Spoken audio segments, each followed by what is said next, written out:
Before a single note was sung, the judges could feel it.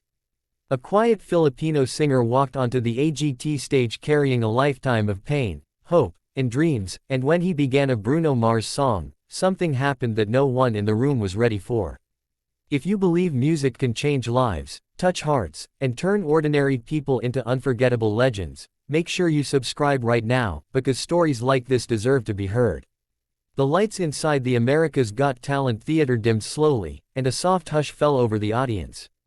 The massive stage that had seen fire dancers, magicians, comedians, and world-class performers now waited for someone completely different.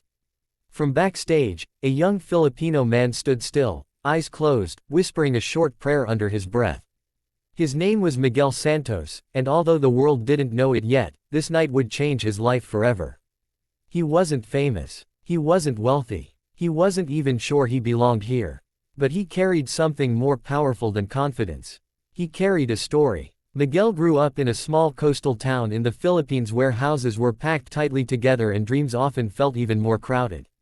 His father was a fisherman who left before sunrise and returned long after dark, exhausted and silent. His mother worked 2 jobs, cleaning houses during the day and selling food at night just to keep the family afloat. Music was never supposed to be part of Miguel's future.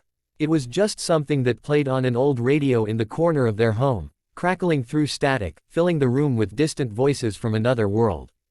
As a child, Miguel discovered Bruno Mars by accident. One night, while helping his mother prepare food for the next day, a Bruno Mars song played on the radio. Miguel froze. Something in that voice felt familiar, like it understood struggle, love, and longing all at once. From that moment on, music became his escape. When storms destroyed fishing boats, when bills piled up, when classmates laughed at his worn-out clothes, Miguel sang. He sang quietly at first, afraid of being heard, afraid of being mocked. But music never mocked him. It held him. Years passed, and Miguel's life did not get easier.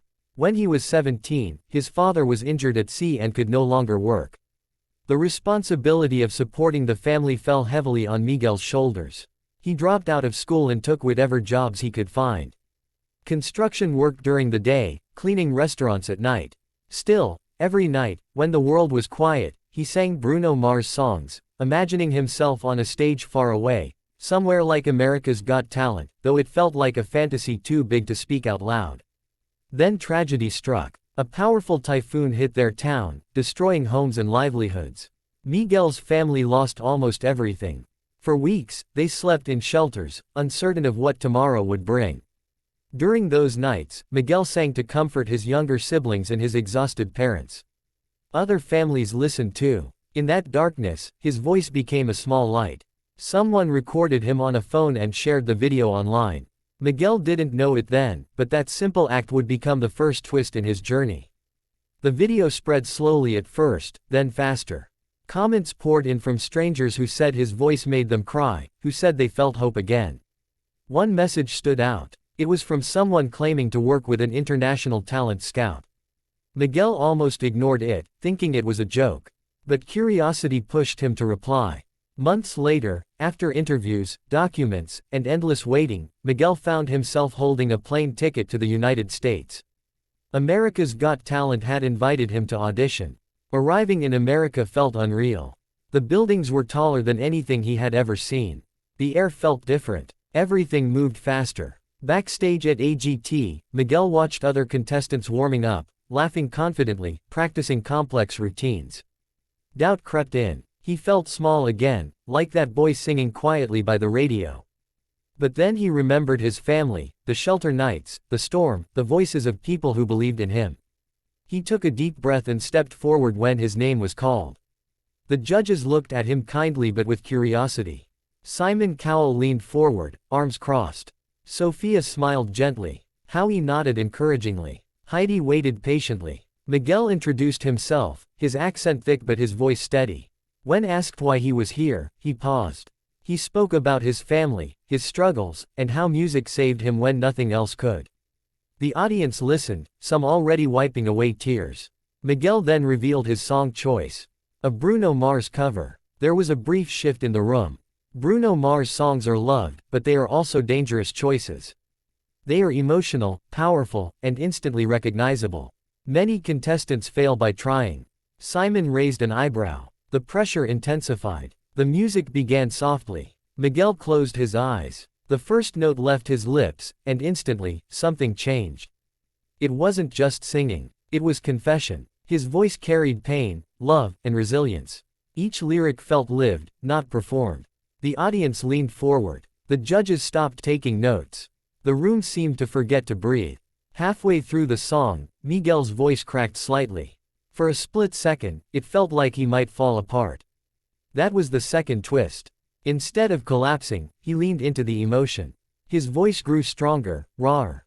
The crack became power. Tears streamed down his face as he sang, and suddenly, the audience began to cry with him. By the final chorus, the entire theater was on its feet. Some people had their hands over their mouths. Others were openly sobbing. When Miguel sang the last note, he didn't open his eyes right away. Silence followed. A heavy, sacred silence. Then the explosion. Thunderous applause filled the room. Cheers echoed from every corner. The judges were stunned. Sophia had tears in her eyes. Heidi whispered wow repeatedly. Howie stood, clapping above his head. Simon, usually reserved, remained silent for a moment longer than expected. Then he spoke. He said that it wasn't just a song, it was a story, and that Miguel had turned a Bruno Mars cover into something completely his own. He said moments like this are why the show exists. Just when Miguel thought it was over, another twist arrived. Simon stopped him before he could leave the stage. He asked Miguel to explain something. The producers had discovered that Miguel almost didn't make it to the audition because of a visa issue that nearly sent him back home days before. The audience gasped. Miguel nodded, explaining how close he was to losing this chance. Simon smiled slightly and said sometimes, the hardest journeys lead to the most deserving voices. The judges voted. 4 yeses. Unanimous. Miguel dropped to his knees, overwhelmed. The audience roared again. As he walked off stage, he held his face in his hands, crying not from sadness but from relief. Backstage, he called his family. When his mother answered, he couldn't speak at first. She cried before he said a word, because she already knew. Miguel's performance quickly went viral. Clips spread across social media. People around the world reacted, saying they felt something real, something rare. Bruno Mars himself even shared a short message praising the performance, calling it beautiful and heartfelt. That moment became the final twist, turning Miguel from an unknown singer into a global inspiration overnight. But the true victory wasn't fame. It was hope. Miguel showed that talent can rise from the hardest places. That dreams born in small homes can reach the biggest stages. That pain, when turned into music, can heal not just one person, but millions. As this journey continues, one thing is certain. Miguel didn't just sing a song. He reminded the world why we listen.